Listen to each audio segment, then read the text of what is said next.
Hi, and welcome to the workshop on academic overwhelm and task management. My name is Em and I use she, they pronouns. I am a peer educator with student learning and transitions and a third-year social work student at Nipissing. This workshop is structured on the idea that academic overwhelm occurs on three distinct stages. These are paralysis, coping, and rebuilding. We'll first talk about how we can identify stress and the different types of stress. We will then talk about how we can use different stress reactions to our advantage. We'll talk about different skills we can use to cope with stress, as well as some task management skills we can use to break down larger tasks into manageable chunks. The first thing we need to do when we're feeling overwhelmed is to stop. We need to take a deep breath and regather ourselves. When we're overwhelmed and our brains are stuck in a panic, we're not able to engage in learning or productivity. This is an opportunity to engage in some of the stress management skills we'll talk about in a moment, as well as to listen to your body. Are there any basic needs that you're failing to fulfill, such as eating, sleeping, and drinking water? This is also an opportunity to assess your workspace. Do you have everything you need with you to work so you won't be distracted? Is your computer charged, and are there noises or people around you that will distract you? When we talk about stress, it's important to recognize that as students, we are holistic beings, and stress is not only originating from school, but rather many parts of our lives, including family, friends, and work. You may also experience stress related to health, finances, and moving away from home. These all impact us even if we don't recognize it. These all impact our window of tolerance, and stress in one area of our lives can increase stress in other areas. Stress and feelings of anxiety can be divided into two categories, acute and chronic. Acute stress is short-term, temporary, and often more intense. This includes stress felt from a specific deadline, an exam, or a sudden life change. Chronic stress is felt over long periods of time and is often less intense. This includes anxiety about school in general, financial stress, or stress from being a caregiver. When we feel stress, we experience an increase in heart rate, breathing, and blood pressure. These are evolutionary adaptations designed to keep us safe. As commonly talked about, we normally have one of three stress reactions: fight, flight, or freeze. These reactions can be seen as negative, but they can actually be used to our advantage. If you are someone who tends to fight, you might experience a burst of energy or emotion when you're feeling overwhelmed. Once you stabilize from that initial fear, you can use that energy to accomplish tasks. If you experience a flight reaction, you could find yourself avoiding tasks. But completing other tasks can give you the momentum and motivation to complete schoolwork. For example, if you complete a task you've been putting off for months and realize it wasn't as difficult as you thought it would be, you may come to an understanding that the dread you're feeling about doing your schoolwork is worse than it actually is. And finally, the freeze reaction can also be helpful. When you freeze, you may feel like you're unable to do anything, especially tasks related to that stressor. This reaction can give you an opportunity to check in with yourself and to engage in self-care.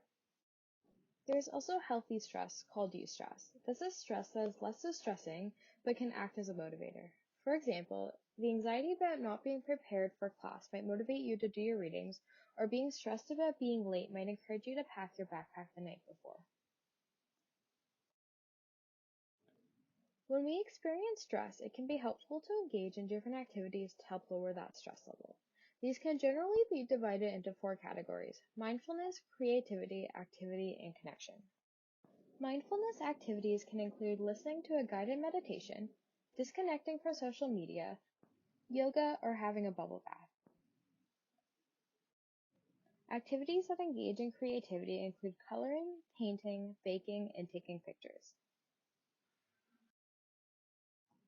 Examples of active activities include going to the gym, going for a walk, or taking an online exercise class. The final category is connection. Activities that fulfill this realm would be hanging out with friends, having a group study session, or playing with animals. Using these techniques when you experience acute stress is beneficial, but engaging with them at other times is helpful as well. Doing this increases your resiliency, which is your ability to bounce back from stress or setbacks. This can be thought of like a bucket of water. The bucket is your window of tolerance, and the water is your resiliency. The bucket may have a small leak in it, which is representative of the small stresses that are part of every day-to-day life and take away a small amount of your energy. But sometimes extra stressful events happen. The bucket tips and water spills out. Examples of this would be getting a bad mark or getting in an argument with a friend. Therefore, having the bucket a bit fuller before these events happen can save you from scrambling to fill the bucket when it's nearly empty. Next, we're going to talk about two different task management techniques. The first is the journey method of task management, which has us shift our focus from the end product to the steps and small accomplishments along the way. An example of this would be when you're climbing a mountain. Yes, the end goal is to get to the top of the mountain and see that view, but the majority of the time is the journey spent hiking up. There are different things you'll encounter during the climb that make up the majority of the trip. This technique has you break down the different steps that you'll encounter while trying to reach the goal and push you to accomplish the smaller steps rather than only focusing on one goal, which can be overwhelming. For this example, I'll use writing an essay, simply because it's the most common assignment between disciplines, but this tool can be adjusted for nearly any assignment. You can break it down in different ways depending on what works best for you. If it's broken down into too many pieces, some people might find it overwhelming, but other people might find it easier. The first three steps to break down an essay are research, writing, and editing, but these can be broken down even further. For example, by each paper you define as a reference or by writing each paragraph by itself. You might find it helpful to give yourself an incentive for completing the task. For example, if you want to write them out on a piece of paper, you can cross them out as you're finished and feel a sense of accomplishment for that. Or you can use other tools such as apps or sticky notes on a wall to track your progress. If helpful, you can break this down even further. Writing a single sentence might seem less daunting than an entire paragraph, especially when you're struggling to get started. However, this might not be the best approach for everyone, as a long list of tasks, however simple, might be overwhelming. The next task management technique you can use is called the buffet. With this tool, you can pick and choose different tasks depending on your mood, just as if you were at a buffet restaurant. This tool has you sort the tasks by the level of energy they require, then has you check in with yourself to see your energy and motivation levels, and you can choose a task based on that. Examples of low energy tasks might be formatting your paper or writing a concluding statement. And examples of high energy tasks might be finding reference materials or writing an entire paragraph. Once you've listed everything that needs to be completed, you can choose tasks from the list or even combine tasks. For example, if you're having a medium energy level day but only have low level tasks, you can do multiple tasks. Or if you just finished a high energy task and still have lots of motivation left but not time, then you can choose a low energy task to still use that motivation within your time frame. As we wrap up, I want you to take away this idea of progress over perfection. Sometimes it's really easy to fall into the thinking that no matter what, your assignment will never be good enough.